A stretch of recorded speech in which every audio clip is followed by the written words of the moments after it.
Mga kabahay, so ano ba yung pwede natin maging modification once na ma-turnover na sa atin ng ating townhouse dito po sa Epic Homes? Nakikita po ninyo ay isang hilera ng mga townhouses. Makikita nyo, lahat silang magkakamukha, di ba? Pero yung isa sa gitna, naiiba. Ibig sabihin, na-modified na yan, na-renovate na yan mga kabahay. Tara, lapitan natin.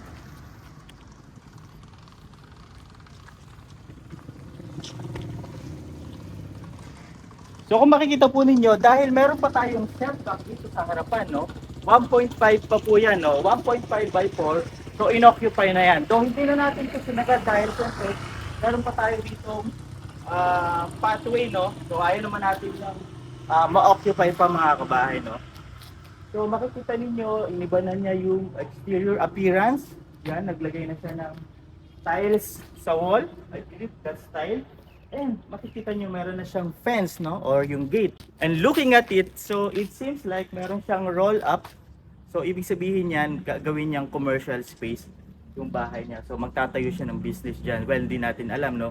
Kung ano yung ilalagay na, kung ano yung itatayo niya dyan. Whether food or non-food. Pero ano pa man yung mapili ng ating home buyers dito sa Villa Marcela, it's a win-win, no? Dahil yun naman po yung purpose ng pag-avail sa mga ganitong community, no? Kasi meron ka ng ready market, 'di ba? Una-una, mga consumer base yung mga client natin dito mga kabahay, no? So lahat 'yan, kumbaga hindi na sila lalayo or hindi na sila lalabas ng subdivision, no? Kagandahan nito dahil nasa bungad ka lang, no? Ng subdivision, malapit ka na sa main entrance and along main road ka pa, no? So yung visibility po ninyo ay napakaganda mga kabahay. Kaya naman lahat ng residente, no, ng Villa Marcela, makikita po yung inyong paninda, di ba? So that's an advantage, lalong-lalo na pag kayo po ay business minded, pwedeng-pwede niyo po itong gawin. Tulad ng ginawa ng ating home buyers. Well, credit po sa kanya. Di na tayo nagkaroon ng chance na magpaalam, no, kasi wala po siya, pero thank you so much po. Na-feature natin sa ating channel mga kabahay. So yan. Okay mga kabahay, so ito yung DRT highway sa San Rafael. Ayan, papasok tayo ngayon dito sa ito, yung barangay road na to. Papunta po yan sa barangay Pinakan sa San Rafael, Bulacan, kung nasaan yung ating subdivision na Villa Marcela. Siguro po mga couple of 100 meters lang to. Yan, pwedeng lakarin to pero meron po tayong terminal doon sa kaliwang bahagi. Yan, nasa 30 to 40 pesos po papasok sa subdivision po mga kabahay, no? Yan. So, barangay road po ito. Babaybayin natin yan, no? Yan, sa ngayon, medyo masikip itong daan na to, na, pero kung makikita nyo sa left side, ready na yan para sa road widening, no? So, very soon, hopefully, no, na magkaroon ng road widening dyan. Lalong-lalo na po pag marami nang nakatira dito sa Villa Marcela. So marami na talagang papasok at palabas, no, dito sa kalsadang ito mga kabahay. Yan, kung makikita nyo, napaka maaliwalas pa po, no, yung greenery. Imagine niyo po, no, nakatira kayo sa malapit sa Metro Manila, pero yan, kaya naman pag uwi ninyo na galing trabaho, kung sa Metro Manila po ay nagtatrabaho, no, napaka maginhawa po, no, yung pag uwi po ninyo mga kabahay. Yan, ito pong Villa Marcela ay under Epic Homes. Marami na pong nakatira dito sa Phase 1. In fact, ito pong Villa Marcela ay binubuo ng tatlong phase. Phase 1, Phase 3, yung po yung ongoing construction na po. And meron po tayo sa Phase 2, yan po yung naka-pre-selling pa, no.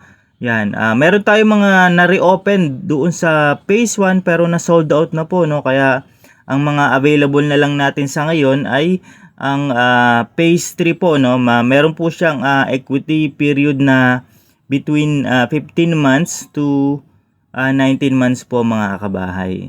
Yan, makikita nyo rin po dito sa kalsada na unti-unti na rin po nagbi-build, no, ng mga businesses, consumer-based businesses, no, yung mga may-ari ng mga lupa dito. May nakita tayo ditong mga bagong bukas na mga sari-sari store and mineral station.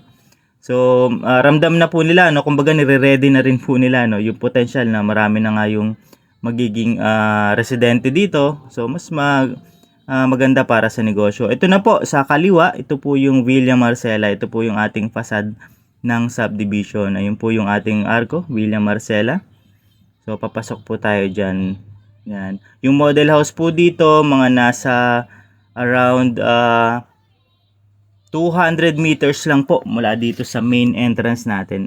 Makikita nyo rin sa bandang kanan, nandyan po yung ating mga amenities, no? Tulad ng basketball court, basketball court rather.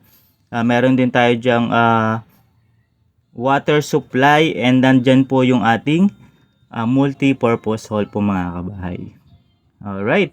So kung kayo po ay kasalukuyan naghahanap, no, ng mga affordable townhouses na pwede rin kayo magnegosyo, no? Yan, pwede nyo pong i-consider itong Villa Marcela. So malapit lang po sa Metro Manila at one bus ride lang po, no, papunta sa Balintawak po mga kabahay.